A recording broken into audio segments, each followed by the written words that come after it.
Hello, I just want to start off by saying that part 1 was posted more than a year ago. I didn't make any more videos of Coraline for a few reasons. 1, because I didn't think people were very interested in it. 2, I only did it because it was my favorite movie. And 3, it took about 3 whole weeks to research, film, edit, and post the video. I don't really care that it took that much time since I love the movie and theories about the movie. But since I spent so much time on the video, I wanted people to be interested in my hard work before I made another one. I post very different content now, so if you go to my channel, you will be very confused. I'm currently pregnant and wanted to film about that, but then realized I didn't want to show my child on screen, so I decided to stop filming about it.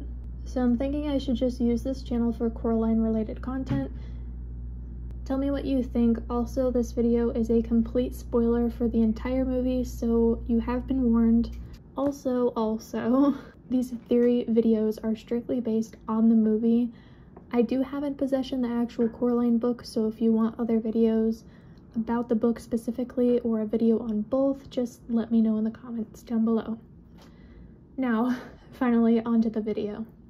Today I will be covering the other mother character, or as we all know, the Beldam. My previous video about Coraline herself, I showed a lot of the actual movie in the video, and I did get copyrighted for it as a result. But like I said earlier, I didn't really care because it was just for fun. However, now that I will be continuing the series, I want to avoid the copyright. So if the visuals aren't what you want, just understand the entire movie is free on YouTube and you can watch it anytime you want. I want to put a reminder out there that how I base my theory videos from the last video to this one is based on my own research, not based on other people's hard-worked theories. Because I didn't think it was fair to steal other people's theories. It just seemed like I would be taking other people's ideas and crediting them as my own, which is not the case. I might have similar theories to other people's theories, and it's not because I was trying to steal theirs, it's just because it's probably really obvious, or great minds think alike, like I said in the previous Coraline video. Okay, so I did say now onto the video, but now we're on to the actual content of the video. So let's start at the very beginning of the movie. So we see a doll come from what looks like either a night sky or space due to the stars in the sky, and obviously because it is black, well, pitch black outside. Now I want to cover what the world the other mother might be in a different video, as this video is solely focusing on the other mother herself. I want to explore her, not where she is currently in, because it's just gonna be such a long video. I want to do some character analysis rather than the place. Now we will see that she has needle hands, quite literally. What do needles symbolize? Well, looking it up, you can find that the meaning of a needle mainly comes from dreams. Why? I really don't know. I kind of figured every small thing out there had some sort of deeper meaning. So in dreams, needles can represent, ironically, that you are confident and people around you want to hurt you. It could be the opposite perspective of a warning of the other mother to the audience though. They can also represent finding solutions for problems in the past or fixing your mistakes. However, there is a type of dream, including sewing needles, that is quite interesting. If you dream about a bunch of needles on your body, it symbolizes that you will make a grave mistake. Some food for thought. The one thing I did find funny is that she has needle hands, and what looks like the forearms are also needles, but she uses a separate needle to sew. Also, a representation of a string going through a needle loop is to skillfully navigate through a difficult conflict.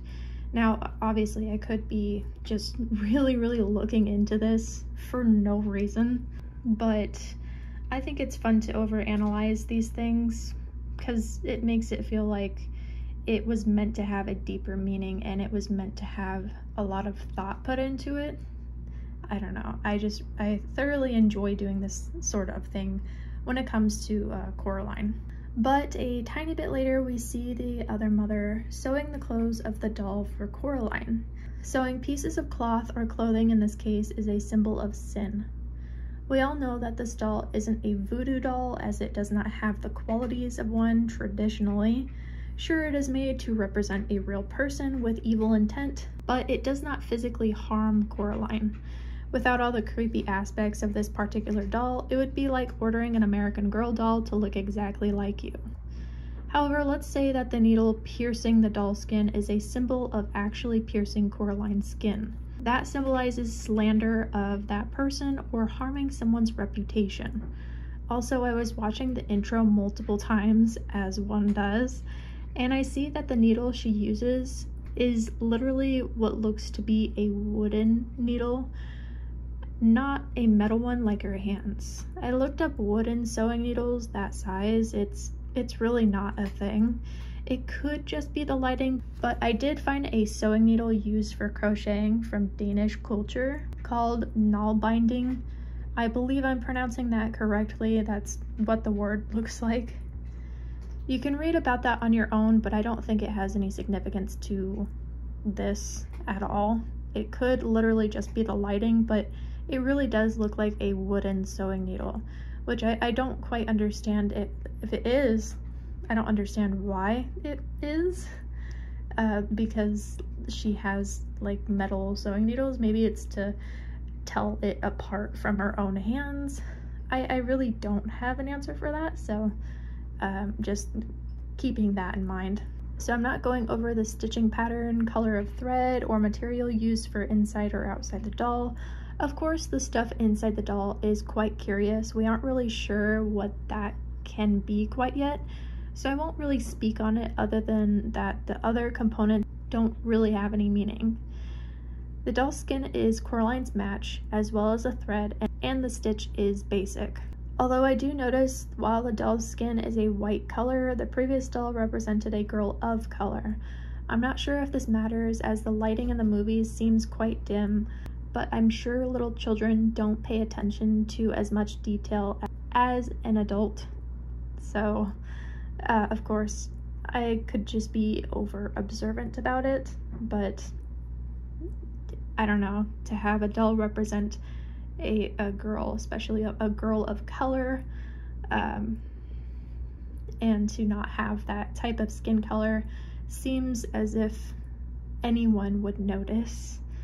But I mean, it was a different time. I'm not implying that there was any negative implications. I'm just pointing out what I see. Also, still analyzing the other mother opening scene, we get a quick glimpse at her sewing kit. And I just gotta say, what do you need a syringe for sewing? I really would like to know. And that has nothing to do with sewing unless you want to inject the blood of your enemies into a doll. I've even looked it up and I couldn't find any answers on it. So let me know if I'm wrong and I was just not looking in the right places. Yeah, just comment down below if you think I was wrong and it does have a purpose within sewing. I don't know if this set is a mixture of medieval torture or if it's just a classic set from a long time ago. I'm also not quite sure what all the extra tools are for. I know that scissors, more needles, which there aren't any extra needles in there, by the way, and what looks to be thread picks, no thimbles, and just a bunch of random other things. Even older vintage sewing sets don't have like a mini hammer or sharp hooks. I'm not very knowledgeable about sewing, so I didn't really know what to look up in that aspect of like sharp hooks for sewing. So if you have a better idea about what that could be, please be sure to educate us in the comment section below. But I can assure you, if this doll felt anything in this moment, it would be fear. It is also interesting when she picks the buttons for eyes. We all know Coraline's eyes are not black. Neither were the previous girls, assuming. By the picture that we end up seeing at the end of the movie. And Coraline's eyes are brown. Despite having so many colors to choose from, she still goes with black. So what does black symbolize? Oh yeah, death.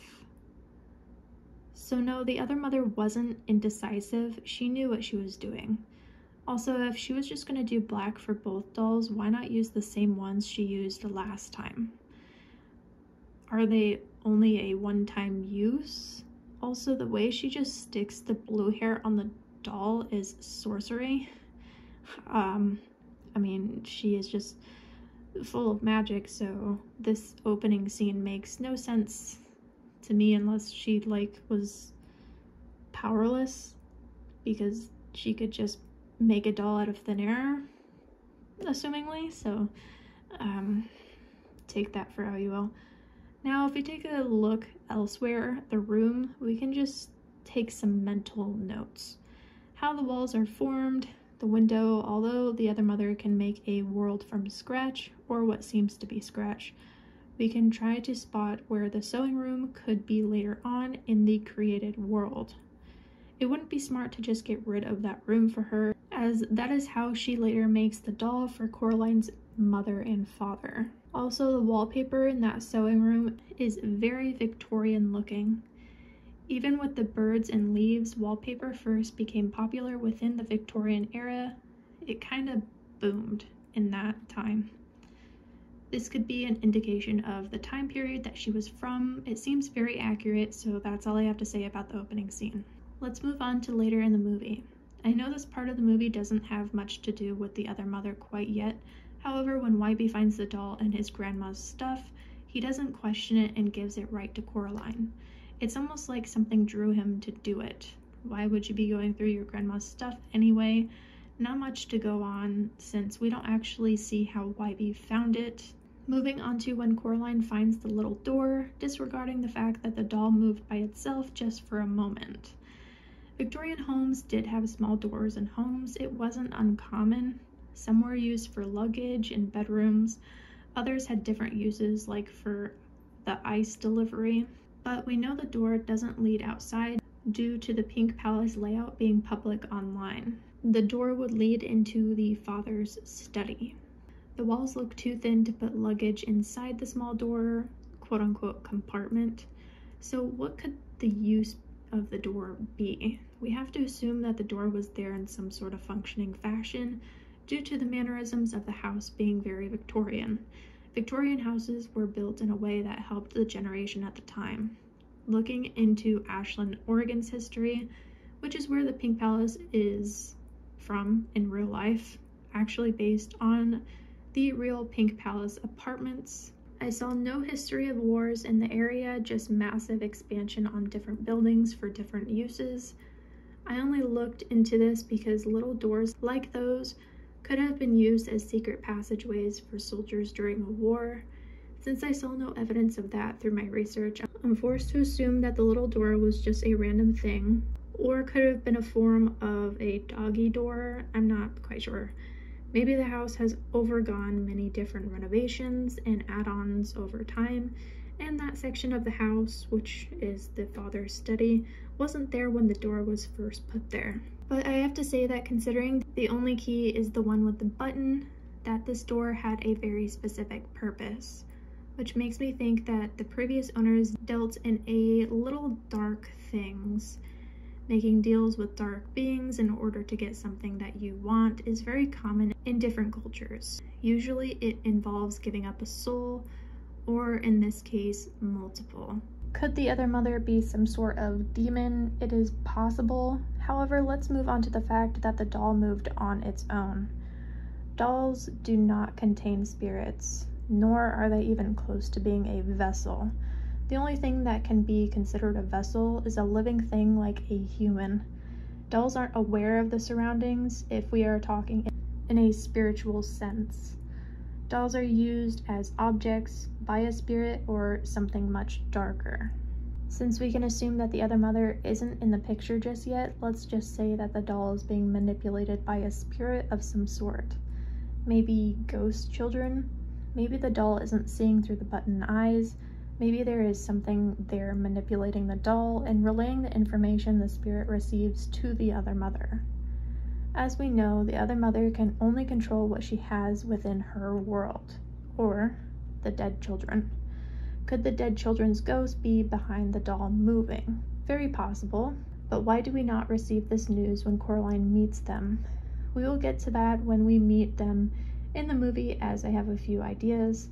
I'm not 100% sure if I actually bring this up again later on, because I'm going off of a script that I already wrote, so that way it's more organized rather than jumbled up, because I am very well known to be a rambling person. So I will do a separate video on the ghost children, so if I do not cover this topic again within this video, I will have a different video covering these ghost children. Now, the mom, Coraline's actual mom, looks in a drawer full of keys in order to open this small door. She immediately picks the odd one out with the button. Coincidence? Maybe. It could just be that the makers of the movie didn't want the time to drag on while they went through all the keys in the drawer in order to find the one to unlock it. The only thing Coraline's real mom has in common with the other mother is that the other mother steals the real mom's appearance in order to fool Coraline. That is all. Their personalities are different. I don't think that the other mother was possessing the mom to find the right key just because it had a button. I just think that it was the movie's time's sake, and to match the key to the theme, that's all. And plus, children, which the movie was made for, have a very little attention span, so that could also come into play. So why would the wall behind the door be bricked up? Why would the builders or whoever went in with the bricks not take away the door? Well, bricks were used in Victorian times, but it was more common to see wood. As you can see, the door contains wood, so that means the wall itself is made up of wood. The study could have been an add-on, and maybe there was something else there instead, but why not replace the wall where the door is rather than wallpaper over it? The answer is quite simple: money. Just look at the renters. The renters, including Coraline's parents, aren't in the best financial state. I'm sure the owner, Mrs. Lovat, rents out to people that need a place but don't have that much money. This is very evident from how much the inside of the house is unkept and kind of falling apart. There's no finances there. Plus, I would imagine at this time more people were likely to rent places with more stability than an old Victorian house. Mrs. Lovat could have been desperate for renters, so that way she didn't have to sell the place, so the door wasn't removed and it was bricked up for a cheap fix. Moving on to when Coraline first explores the little door at night. We see as she walks in front of the circle window as a swirling cloud. This can represent a change, as a swirling cloud in real life could mean a natural disaster. However, these clouds are misty and thin, not big and menacing. But if we talk more about cartoons, the main trick to use to hypnotize someone is a swirling shape. She could be under a hallucination of some sorts, which could be why she saw the wall bricked up before, but then sees the portal at night. Now, the jumping mouse. Why mice? Well, if it were any other creature, I think it would be more concerning. Like, for example, a raccoon or cockroach. You would want something cute to lure a child, which is a cute little mouse. Plus, when Coraline would tell her parents that she had a dream about the other world and mention the jumping mice, it didn't raise any red flags, and it wouldn't. For two reasons, one being Mr. Bobinski with all of his jumping mice, and the fact that the house is old and unkept. The reason I am analyzing so much about everything here is not involving the other mother, because in order for me to understand her as a being, I need to understand her tactics to see if it has any correlation. We don't get to see too much of her in the movie, so exploring her intentions and tactics can help. But why is the portal blue? Well, blue is a very inviting color. It also means trust or having faith. It is also a peaceful color to look at in comparison to bright yellow or a gloomy green. Also, the portal reminds me of those cat tunnels. It also moves in that way when she crawls through it. So what is this portal? Well, kids have a very big imagination, so it could be that she is hallucinating and imagining things she wants to see. Or if we take a more literal sense, that everything she sees is real, it could just literally be something the other mother made to be more inviting to a child, resembling more of a playground tunnel. Once we make it to the other world, notice how everything is brighter in color and more vibrant. This is obviously a way to make this world seem better. Oregon is very grim in weather, and the house itself is falling apart, so why make it boring when you are trying to manipulate a child? Notice the moon behind the other mother is a waning crescent. This actually represents surrender, among other things, but this one instance actually fits with the movie, so we'll just go with that. So why does the other mother have buttons for eyes? This is quite easy to actually answer. She wants Coraline to know that she is different compared to her boring parents. So the feature that most people see first are the eyes. She wants Coraline to know that she is the better version of her own mother, while displaying the fact that she is different in that way, which will make Coraline want to stay. Manipulation at its finest. A good question to ask, though, is that why not pretend to be her actual mother, just better, making it seem like it's her actual home? Well, the other mother can only make what she has seen from the doll, even though we assume that she has been in the Pink Palace a long time ago, since she creates the worlds for each child based on the same place each time. She is probably not aware of the outside changes. Technology is different, and she isn't familiar with the outside world.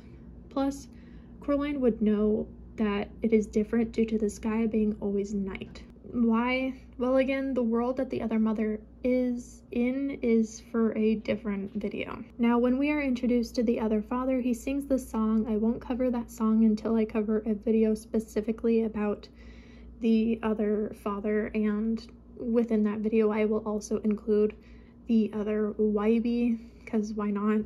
It's probably going to be a short video if I just cover one without the other, so I'll just include both. When we see Coraline and the other parents sit down to eat, we see that the other mother doesn't eat. So why would that be? Let's compare two different beings here. We know that the other mother has been around for a very long time, meaning she seems to never die. She could be one of two things: a witch, a demon, or even both. First off, witches aren't really known for living quote-unquote forever. However, demons have been around since the beginning of time. There is a particular demon called Lamia, which is a child-eating monster that only haunts at night. It is also represented as a beautiful woman, but the lower half is a serpent. There are also spider-like demons that possess human beings until it needs to feast. Take that for what you will. It still really bothers me that the other mother didn't let Coraline finish her food. I don't know. Animated food just looks so much more delicious than actual food, so that just could be me. So let's look at the cake. And looking at the letters, one thing that stood out to me was the fact that the O in home is double looped. Usually home written in cursive only needs one loop, so why does it have two? When looking this up, I did find other Coraline theories. I didn't mean to, I just bumped into it. And I have actually heard this theory before, but it's very, very obvious. And we see that because there is another O in welcome that is only looped once. So it is intentional and it is meant to be noticed. So I am a really big fan of Coraline, so I've seen a lot of Coraline theories, so I try and stay away from a lot of the main ones as much as I can. So I'm sorry if it seems like I did take that one, but I'm just providing the observational analysis. Also, there are 10 candles on the cake. 10 is said to be a perfect number, meaning it has true meaning and power. It also represents love and care, which again is another manipulation tactic. It could just be that there are candles around the cake, but then again, you could have 5 candles, and she chose to have 10. Could we assume that Coraline is 10 years? I don't know. It doesn't really say in the movie, and I did not look that up because I just now, like, realized that Coraline could be 10, but wouldn't that be more of a happy birthday kind of thing? I really don't know. So, I mean, they're just candles, so I will just leave that as it is. Still think it is very odd the other mother paces her fingers the wrong way, but tapping your fingers like that actually symbolizes irritation or agitation. So why would she be a bit agitated? Well, Coraline didn't really react the way the other mother expected. She is asking so many questions, and the other mother could be impatient. Now, when Coraline asks what rain, there is a lightning symbol in the shape of the other mother's hand. This is to show you that the other mother has full control of the world, nothing more. Now, the pictures on the wall of the children's shadows, I personally think that is a way to make the house look more inviting due to the fact that it looks like 1 girl and 2 boys, which wouldn't make much sense with the ghost children, which are the only other children that we are aware of within the movie. Also, when Coraline goes into her room and talks with her friend's picture, you can see that they have regular human eyes, which proves what I had said before about the button eyes. When Coraline goes to sleep, we see that the doll is in place of the other mother when the room goes back to the other house. This is just saying that the other mother is pretty much the eyes of the doll, her being able to quote-unquote see anything. When YB is explaining what had happened to his grandma's sister, he says that she was stolen and the house is dangerous, especially the part where she doesn't let kids live there. I don't think he thinks too much of it because his grandmother is getting old. He could think that she is a bit crazy, but he could interpret the house being dangerous due to it falling apart and just being old. And the fact that she could have needed the money or else she would have to sell the place. I think the grandma still keeps the place due to the fact that it was the last place she saw her sister. It could have a sentimental value to it, although we know exactly why the grandmother says the house is dangerous and that her sister was stolen, which makes me think that the grandmother knew what had happened to her sister. The real question is, why didn't the other mother take both sisters? Also, while watching the movie, I did notice that the door has a doorknob on the inside instead of on the outside, which I do think is very strange. I'm not quite sure what that means exactly. But considering the door from the other world has no keyhole visible and has the same doorknob as the other door from the inside with a keyhole underneath the doorknob, like I said, I'm not quite sure what this could mean quite yet, and I don't actually think I'd cover this again until it is featured in the movie as an actual, like, thing, but we'll get to that. When the other mother says that the other father is probably hungry as a pumpkin, it is just a little foreshadowing of what is to come of his fate. The garden scene doesn't seem to have anything to do with anything other than the other mother trying her best to be convincing, although everything in the garden would eventually turn against Coraline at the end of the movie. After the garden scene, we see yet again that the other mother doesn't eat. When the other YB comes over, we are told that the other mother fixed him to appease Coraline. This isn't surprising to me at all, since the other mother does try her best to be convincing. However, I might want to discuss how she is simply able to, quote-unquote, create life. I'll probably have to do a separate video on these other characters, since I'm already covering a lot in this video, so just keep that in mind. When Coraline returns to the normal world, she finds that the little door has been locked. Turns out her mother locked it due to finding rat crap and thought Coraline would be safer. Now, if Coraline's mother thought that the little door was just all bricked up and nothing to be worried about, why would she lock it? First off, the door is bricked up and there is no physical way a rat can fit within the wall. There is no physical evidence of any damages to the wall to provide an excuse for any rats to get in the wall. Also, if it is just bricked up, why would Coraline feel safer? The mother might have a sneaking suspicion about the door, or maybe she is just weirded out. Whatever the case is, her reaction to that is just very odd. The weird thing is, when Coraline is searching for the key to the other door, she as well doesn't seem to test out the other keys in the drawer, knowing that the key is very distinct looking. Also, if the door was that dangerous, why did her mom not take the key with her and hide it from Coraline? It is literally in plain sight. Maybe it is for the movie to progress. I don't know. I just wanted to put that out there. Also, to put another factor out there, a mother should know her child like the back of her hand, because it's just a quite literal mini version of yourself. So she should know that Coraline would be quite persistent in trying to find the key in order to get into the world, since she's been so talkative about it. So I just wanted to throw that in as well. When Coraline opens the door, she finds that the other world is actually real, since it has not happened during the night like it usually does, and it couldn't possibly be a dream since it's in the middle of the day. Also, what could be the deal with the cat? Could it just be a cat with an instinct? We do know that the cat talks in the other world, but I'm unsure of why.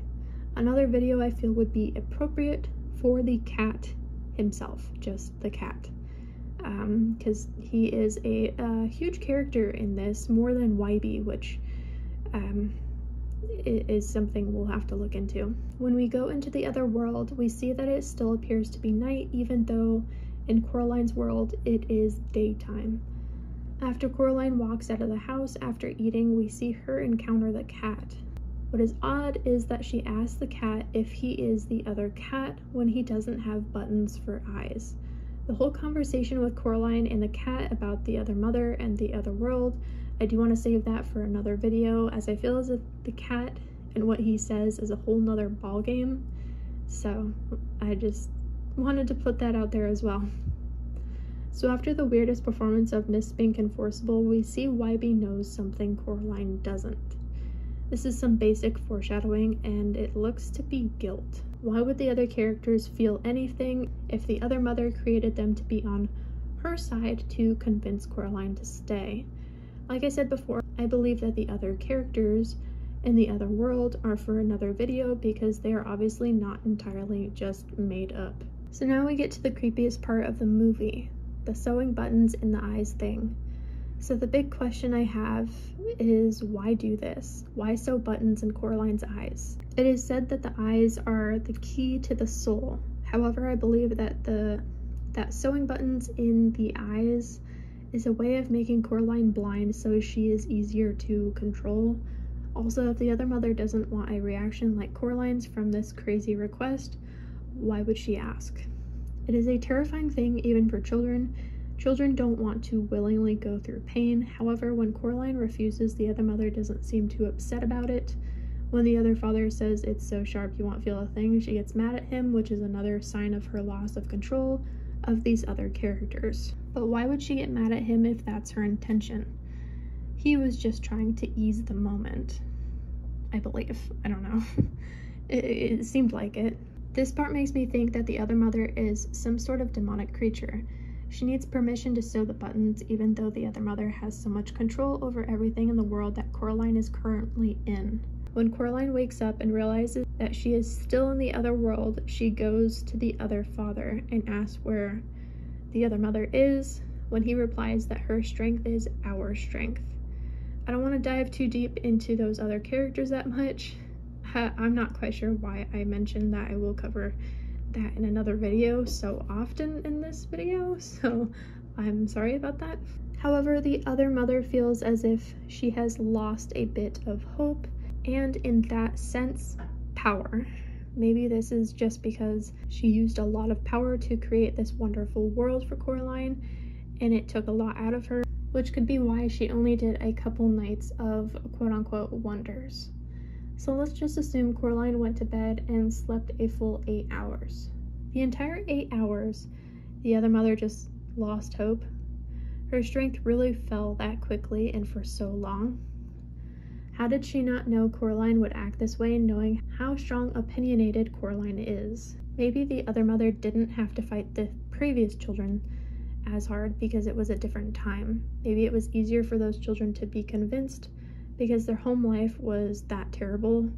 Or maybe the children only visited the world at night, so the sewing buttons in the eyes would have seemed like a dream, so they said yes, not thinking it was real. Coraline reacted the way she did so harshly because she knew the world was real after visiting it during the day while fully conscious. You would also think that for however long the other mother has been in this world, she would have come up with a better plan on how to capture a child.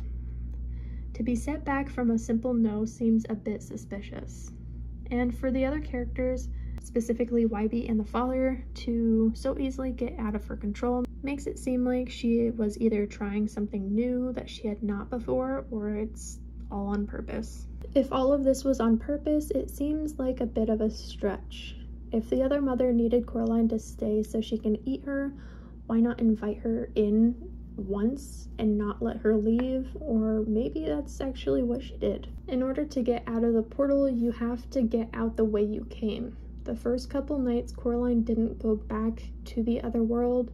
She got quote-unquote transported. Could this mean that she has been stuck in the other world? This other world stuff is making my head spin.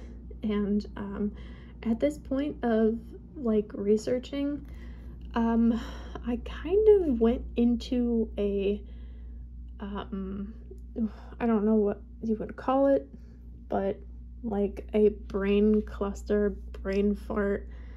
My brain went like pretty much. So much thinking is involved in this movie with the theories, so just bear with me for the rest of the video. I do know that this part of the movie where the other mother is losing strength is very hard to believe for how powerful she actually is. Now let's go into the next interaction with the other mother. She mentions the cocoa beetles from Zanzibar, which is located in Africa, basically habiting within a bunch of beaches. Why is this even brought up? How would the other mother even get these beetles? First off, cocoa beetles aren't even a real thing. Second off, let's just assume that the other mother cannot travel outside of this world. She would have no way to get to Zanzibar. This is just one factor I'm just not sure about. Any theories about this in the comments would be much appreciated. These bugs are the only thing she actually eats in the entire movie that we see. We don't actually know if she's eating anything else in the meantime, but bugs and children are her thing, so there's that. If she survives on children, why eat bugs? Bugs are a great source of protein and are quite healthy for you, but we can assume she's not on a bug diet because she eats children and that she stuffs the children with unhealthy food. So she's essentially eating fat on the children. But I mean, you could take that for a grain of salt because when we do see the ghost children, they are average size for children. So like I said, take it with a grain of salt. However, dreaming about eating bugs is a sign of wanting affection. I think this could be accurate, but let me know what you think. Now, I would like to discuss the bug furniture in the room. Why bugs as furniture? Well, towards the end of the movie, we see her turn into a spider-like creature, and spiders eat other bugs. It could just be a symbol of that, but if we take a look at the different types of bugs in the room, we can see I believe a praying mantis, and what looks to be a cricket, a worm of some sort, and that chest that seems to be a cockroach, among other things in the room, but I'm just listing quite a few. The only bug I can symbolize here is the cockroach. We know that cockroaches are hard to kill. Even nuclear bombs have proven to not kill a cockroach. This can symbolize the other mother's need for eternal life. This makes me question the demon theory. She could just be a Hansel and Gretel type of witch that is somehow able to create magic with the help of eating children. Take that for what you will. Okay, so when the other mother transforms herself into a human skeleton with just skin, we have to assume that this transformation means something. Could it mean that she wants to appear bigger more scary to Coraline, or it could be a form of her true self that she might be starving. Now, for the ghost children, I have one big question about this scene. Why would the other mother put her in this timeout knowing the ghost children are there? This could only scare Coraline more. It is almost like the other mother wants Coraline to escape, and the other mother is purposefully making it seem real to Coraline so she has more desire to get out.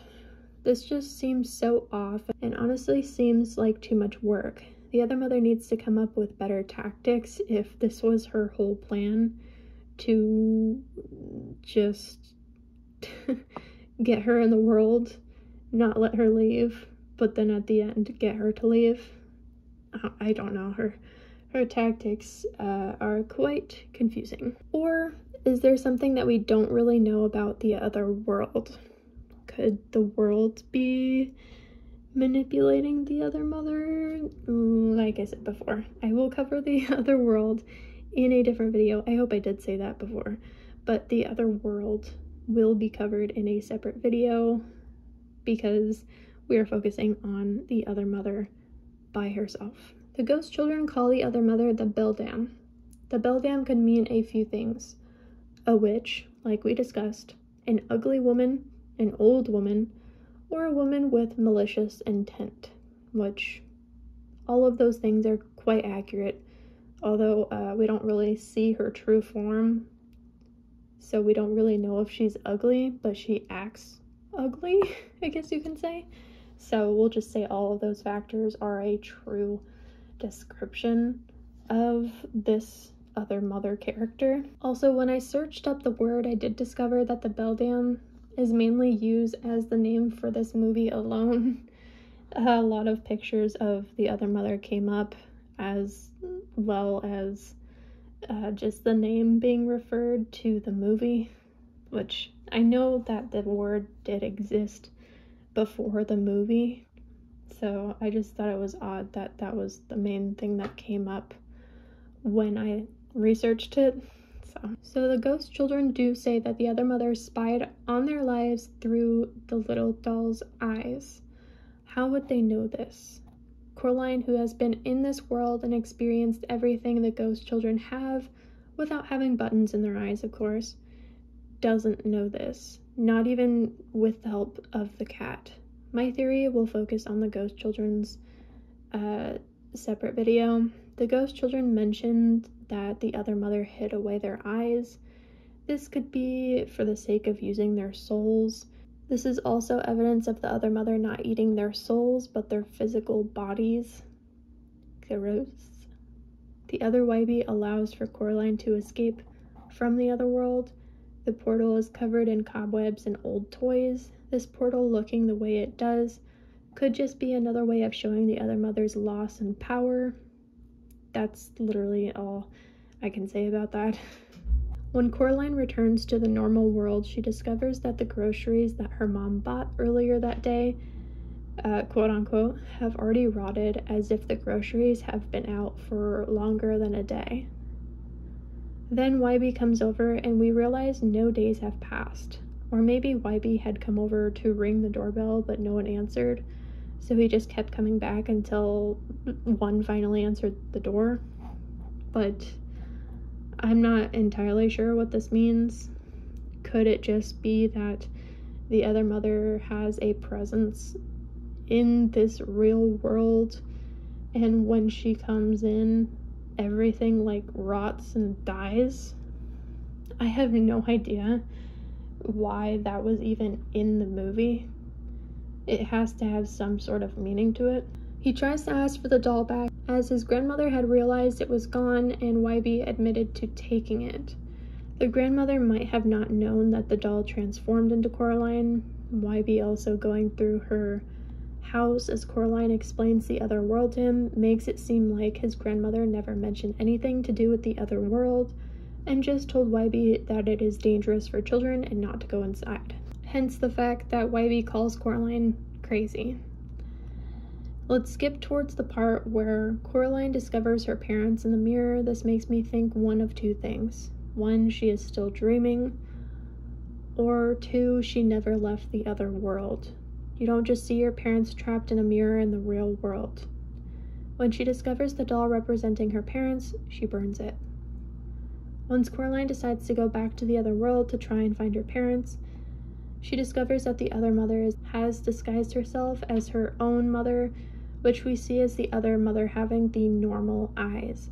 This is proof that the other mother can transform into a version she pleases at any time. This is also a bit of proof that the other mother is aware of Coraline seeing her parents within the mirror within a cold place, which also leads me to think that Coraline never left the other world. Or Coraline was in the real world and the other mother has access to Coraline's dreams, and Coraline just dreamt of seeing her parents in the mirror.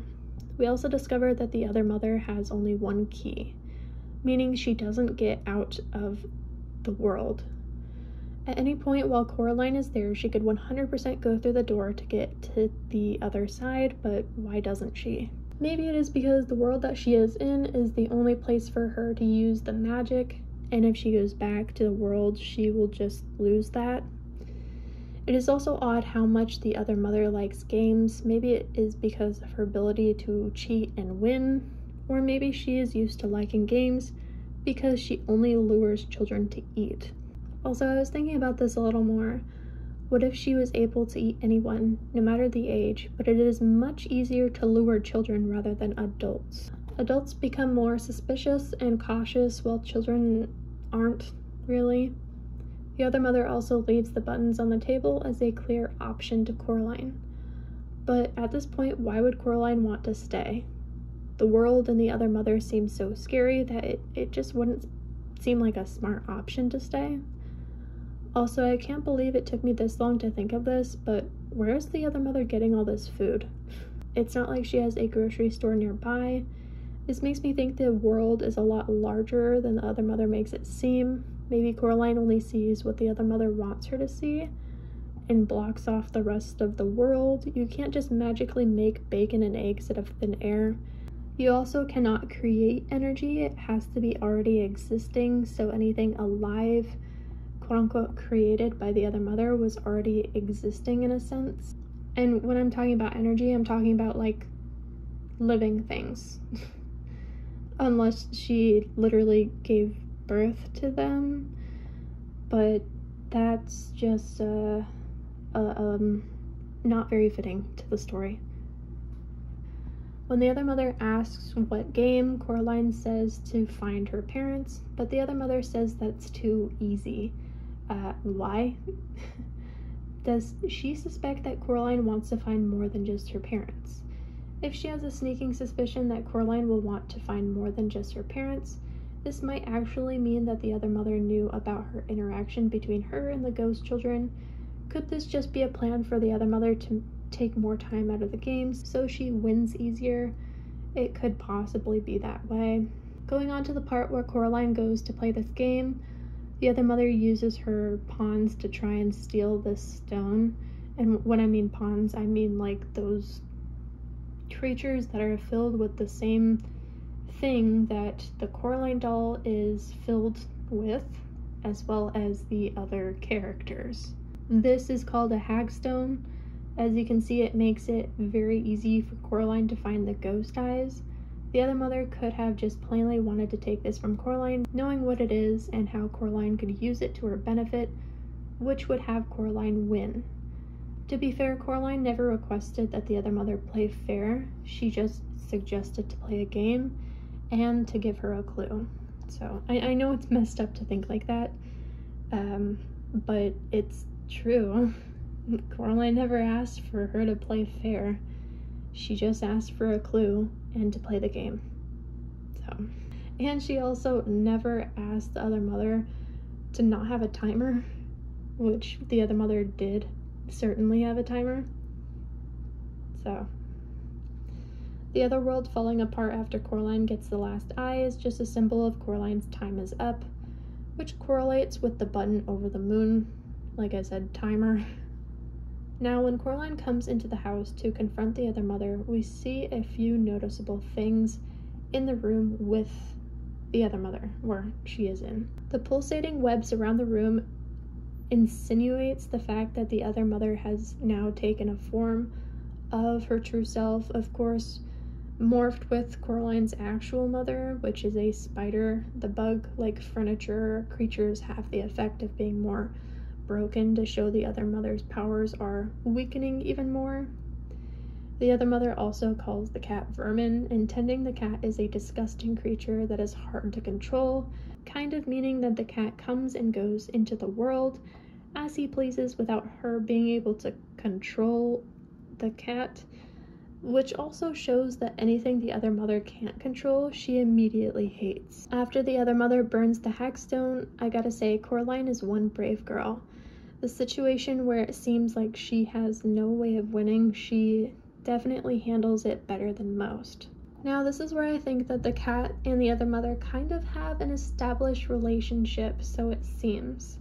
The other mother at any point could turn herself into whatever she wishes, assuming that it's a human form, because we don't really know if she can transform into anything else. We really don't know this. She knows that she can turn into anything she wants, or human form, and the cat also knows that. So tearing off the button eyes won't necessarily make the other mother vulnerable, especially since what happens next with the other mother making this entire room into a web. This is also what makes me think that all of this is just a hoax to get Coraline to believe that she is escaping the other world, when in reality she's been stuck in it since the first entrance. To think that the other mother, after years and years of capturing children, would not think of every outcome that could possibly come out of trying to capture a child is very suspicious, especially since she survives on children, eating the children. So she needs to make it her life source in this sense. So she really needs to evaluate her tactics and reanalyze every possible step. But like I said before, the previous children could have been much easier to manipulate. Yeah, it's messed up to think this. She has never had a child be so resilient as Coraline has been throughout the movie. So to think that she would be this unprepared, it could just be that the other children were easier targets due to their kinder nature and not wanting to put up that much of a fight, unlike Coraline. Sure, but the other mother studied Coraline through the dolls, so the other mother would have known about how hard-headed she is. I don't know, the whole situation where the other mother loses her powers so easily doesn't sit right with me, but the other mother could have had so much confidence from the previous children being so easy to manipulate that she could have just evaluated the situation in, well, I can change their mind, so why can't I just change her mind? Everything will be fine, everything will be simple. So that's how I see that.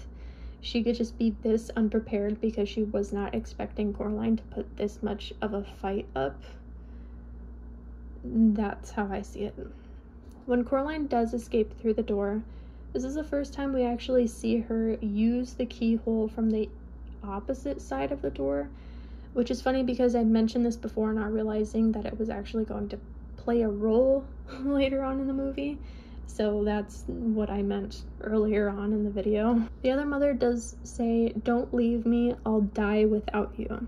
The audience might think that means the other mother was desperate to eat up Coraline in order to survive and I guess withhold her powers. Honestly, this sounds like a terrible life. No power or eternal life is worth it in my opinion.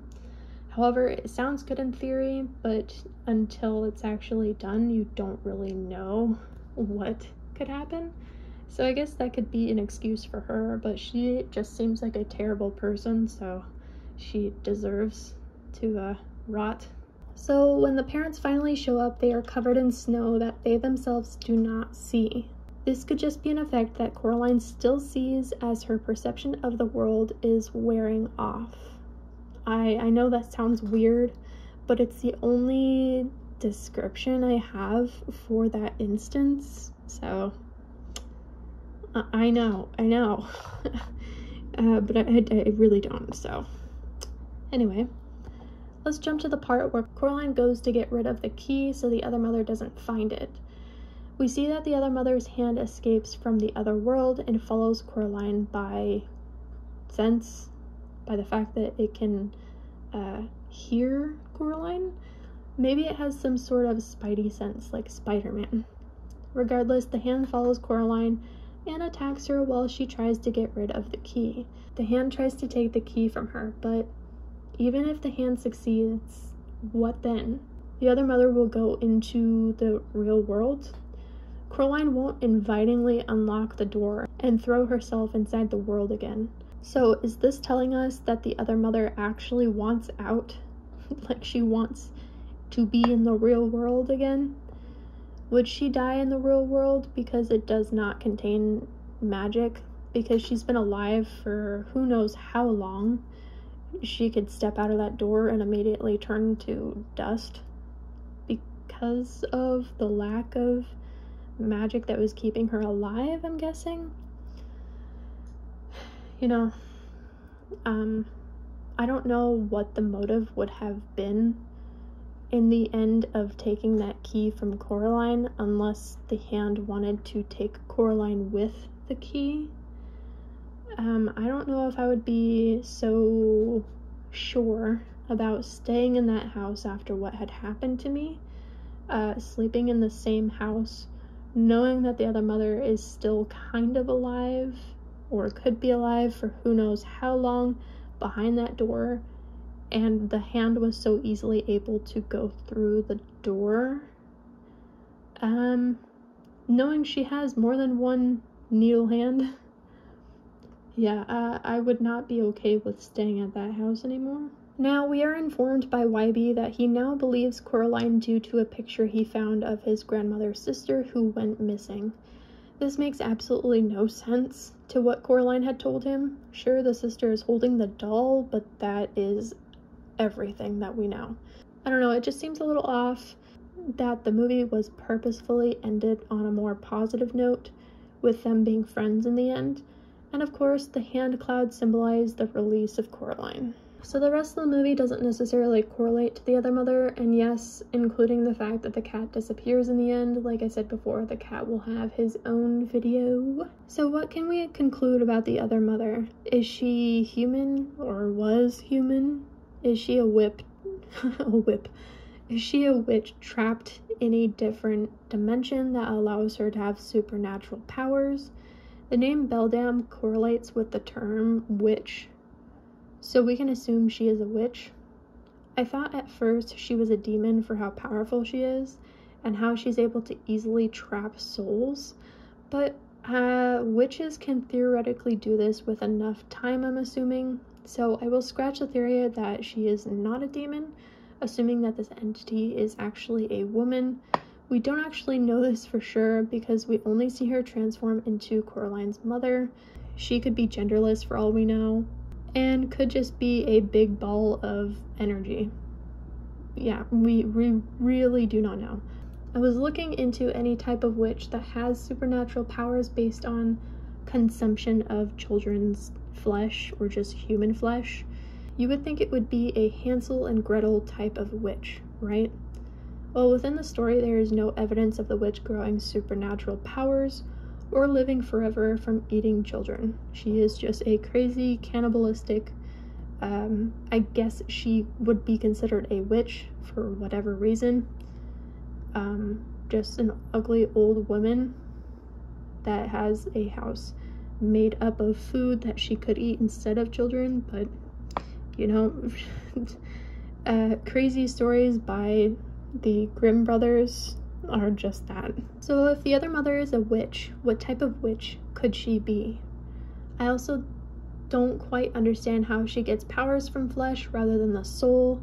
The souls in all lore is where power comes in. So now, assuming that the other mother is just a new creation of a type of witch, we can then assume that she has no name other than the other mother because she is a creation that we are not yet aware of.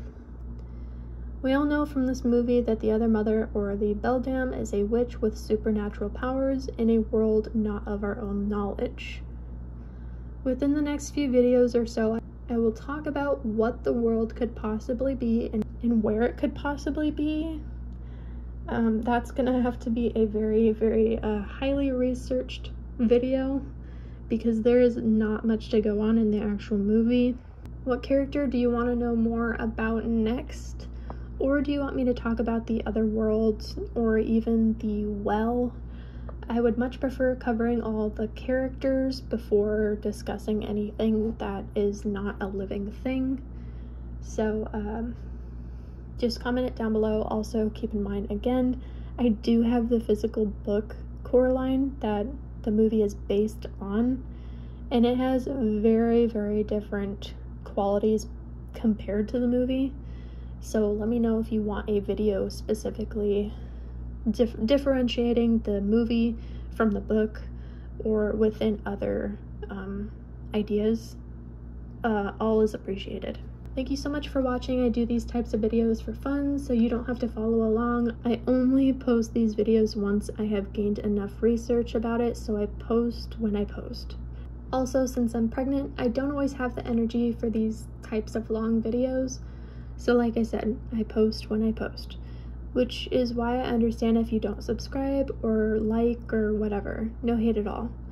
Just comment about my theories or analysis, and also if I missed anything or if I was wrong about anything. Much encouraged. I love talking about Coraline, so I mean, any theory could be wrong. Theories are just theories. They're not fact. And that I had throughout the video, like any ideas I had throughout the video, theories or analysis, tell me what you think down in the comments below so we can all share the love of Coraline, which I'm guessing is why you clicked on the video, because you love Coraline as much as I do. So I'll see you in the next one. I hope you enjoyed this video, even for how long it is. So I hope you enjoyed. Bye.